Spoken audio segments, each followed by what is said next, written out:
Sir, ನೀವು ಸುಮ್ಮನಿರ್ದಿದ್ರೆ ಅವರು ಪಿಸ್ತೂಲ್ ಹೊರ ತೆಗಿತಾರೆ ಅಂತ ಸೀರಿಯಸ್ ಆಗಿ ಹೇಳಿದಾಗ ಅಲ್ಲಿ ಕೂತಿದ್ದವರು ಕಸಿವಿಸಿ ಆಗಿದ್ರು.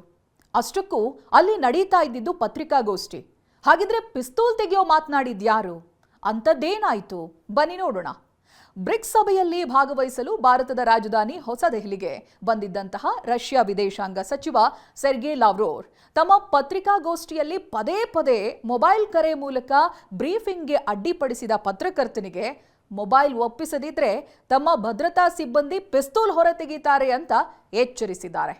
ಲಾವ್ರೋವ್ ಅವರ ಪಿಸ್ತೂಲು ಹೇಳಿಕೆ ವಿಡಿಯೋ ಇದೀಗ ಬಹಳ ವೈರಲ್ ಆಗ್ತಾ ಇದೆ.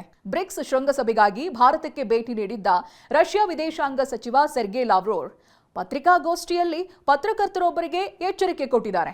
ತಮ್ಮ ಬ್ರೀಫಿಂಗ್ಗೆ ಅಡಚಣೆ ಮಾಡಿದ್ರೆ ಭದ್ರತಾ ಸಿಬ್ಬಂದಿ ಪಿಸ್ತೂಲನ್ನ ಹೊರತೆಗಿಬೇಕಾಗುತ್ತೆ ಅಂತ ಸೆರ್ಗೆ ಲಾವ್ರೋವ್ ಅವರು ಪತ್ರಕರ್ತನನ್ನ ಎಚ್ಚರಿಸಿದ್ದಾರೆ. ಮಾಧ್ಯಮಗೋಷ್ಠಿಯಲ್ಲಿ ಸೆರ್ಗೆ ಲಾವ್ರೋವ್ ಅವರು ಪತ್ರಕರ್ತರು ಕೇಳಿದ್ದಂತ ಪ್ರಶ್ನೆಗೆ ಉತ್ತರವನ್ನ ಕೊಡ್ತಾ ಇದ್ರು. ಈ ಸಂದರ್ಭದಲ್ಲಿ ಪತ್ರಕರ್ತರೊಬ್ಬರ ಮೊಬೈಲ್ ಪದೇ ಪದೇ ರಿಂಗ್ ಆಗ್ತಾ ಇತ್ತು, ಫೋನ್ ಕರೆಗಳು ಬರ್ತಾನೆ ಇತ್ತು. ಇದು ರಷ್ಯಾ ವಿದೇಶಾಂಗ ಸಚಿವರಿಗೆ ಕಿರಿಕಿರಿ ಉಂಟು ಮಾಡುತ್ತೆ. ಈ ಕುರಿತು ಲಾವ್ರೋವ್ ಒಮ್ಮೆ ಮನವಿಯನ್ನ ಮಾಡಿಕೊಂಡಿರ್ತಾರೆ. ಆ ಪತ್ರಕರ್ತ ಸಂವಾದಕ್ಕೆ ಹಲವು ಬಾರಿ ಅಡ್ಡಿಪಡಿಸಿದಾಗ ಕುಪಿತಗೊಳ್ತಾರೆ ಸೆರ್ಗೆ ಲಾವ್ರೋವ್. ನೀವೀಗ ಈ ಮಾಧ್ಯಮಗೋಷ್ಠಿಯನ್ನ ಬಿಟ್ಟು ಹೊರಗಡೆ ಹೋಗಬೇಕು ಅಥವಾ ನಿಮ್ಮ ಮೊಬೈಲ್ ಫೋನನ್ನ ಒಪ್ಪಿಸ್ಬಿಡಿ.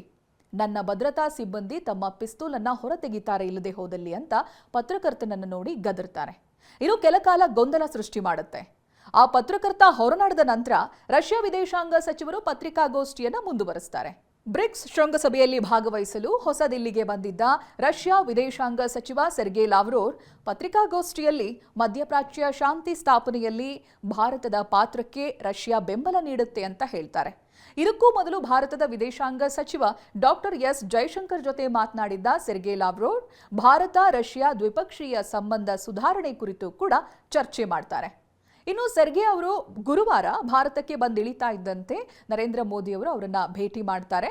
ಈ ಭೇಟಿಯಲ್ಲಿ ಇಬ್ಬರೂ ನಾಯಕರು ಭಾರತ ಮತ್ತು ರಷ್ಯಾ ದ್ವಿಪಕ್ಷೀಯ ಸಂಬಂಧಗಳು, ಉಕ್ರೇನ್ ಯುದ್ಧ ಮತ್ತು ಪಶ್ಚಿಮ ಏಷ್ಯಾ ಪರಿಸ್ಥಿತಿಗಳ ಬಗ್ಗೆ ವಿಸ್ತೃತವಾಗಿ ಚರ್ಚೆ ನಡೆಸ್ತಾರೆ ಅಂತ ಮೂಲಗಳಿಂದ ಕೆಲ ಮಾಹಿತಿಗಳು ಲಭ್ಯವಾಗಿದೆ. ಇನ್ನು ಡಿಸೆಂಬರ್ 2025ರಲ್ಲಿ ನಡೆದ 23ನೇ ಭಾರತ ರಷ್ಯಾ ವಾರ್ಷಿಕ ಶೃಂಗಸಭೆಯಲ್ಲಿ ಪ್ರಧಾನಿ ಮೋದಿ ಮತ್ತೆ ರಷ್ಯಾದ ಅಧ್ಯಕ್ಷ ವ್ಲಾಡಿಮಿರ್ ಪುಟಿನ್ ನಡುವಿನ ಭೇಟಿಯ ನಂತರ ಭಾರತ ರಷ್ಯಾ ಸಹಕಾರದಲ್ಲಿನ ಬೆಳವಣಿಗೆಗಳ ಕುರಿತು ಸೆರ್ಗೆ ಅವರು ಪ್ರಧಾನಿ ಜೊತೆಗೂ ಕೂಡ ಮಾತನಾಡಿದ್ದಾರೆ, ವಿವರಣೆಯನ್ನ ಕೊಟ್ಟಿದ್ದಾರೆ. ಸೆರ್ಗೆ ಅವರು ಭಾರತ ಭೇಟಿ ಕುರಿತು ತಮ್ಮ ಅಧಿಕೃತ ಹೇಳಿಕೆಯಲ್ಲಿ ಭಾರತ ರಷ್ಯಾ ಕಾರ್ಯತಂತ್ರದ ಪಾಲುದಾರಿಕೆಯ ಮಹತ್ವವನ್ನು ಬ್ರಿಕ್ಸ್ ಶೃಂಗಸಭೆ ಒತ್ತಿ ಹೇಳಿದೆ. ಬ್ರಿಕ್ಸ್ ವಿಶ್ವಸಂಸ್ಥೆ, ಶಾಂಘೈ ಸಹಕಾರ ಸಂಸ್ಥೆ ಮತ್ತು G20 ಸೇರಿದಂತೆ ಪ್ರಮುಖ ಅಂತಾರಾಷ್ಟ್ರೀಯ ವೇದಿಕೆಗಳಲ್ಲಿ ನವದೆಹಲಿಯ ಆದ್ಯತೆಗಳನ್ನು ಮಾಸ್ಕೋ ಬೆಂಬಲಿಸ್ತಾನೇ ಇದೆ ಅಂತ ಉಲ್ಲೇಖಿಸಿದ್ದಾರೆ. ತುರ್ತು ಸಮಸ್ಯೆಗಳನ್ನು ಪರಿಹರಿಸುವುದಕ್ಕೆ ಅಮೆರಿಕ ಮತ್ತು ಇರಾನ್ ನಡುವೆ ಸಂವಾದವನ್ನು ಸ್ಥಾಪಿಸುವುದಕ್ಕೆ ಪಾಕಿಸ್ತಾನ ಸಹಾಯ ಮಾಡ್ತಾ ಇದೆ. ಇರಾನ್ ಮತ್ತೆ ಅದರ ಅರಬ್ ಮಿತ್ರ ರಾಷ್ಟ್ರಗಳ ನಡುವೆ ದೀರ್ಘಕಾಲೀನ ಮಧ್ಯವರ್ತಿ ಪಾತ್ರಕ್ಕಾಗಿ ಭಾರತ ತನ್ನ ವಿಶಾಲ ರಾಜತಾಂತ್ರಿಕ ಅನುಭವದೊಂದಿಗೆ ಅಖಾಡಕ್ಕಿಳಿಬೇಕು. ಭಾರತದ ವಿದೇಶಾಂಗ ನೀತಿಗಳು ಎಲ್ಲಾ ರಾಷ್ಟ್ರಗಳನ್ನು ಕೂಡ ಹತ್ತಿರಕ್ಕೆ ಸೆಳೆದಿದೆ. ಇದನ್ನ ಬಳಸಿಕೊಂಡು ಮಧ್ಯಪ್ರಾಚ್ಯದಲ್ಲಿ ಶಾಂತಿ ಸ್ಥಾಪಿಸುವುದಕ್ಕೆ ಭಾರತ ಮುಂದಾಗಬೇಕು ಅಂತ ಸೆರ್ಗೆ ಲಾವ್ರೋವ್ ಆಗ್ರಹಿಸಿದ್ದಾರೆ.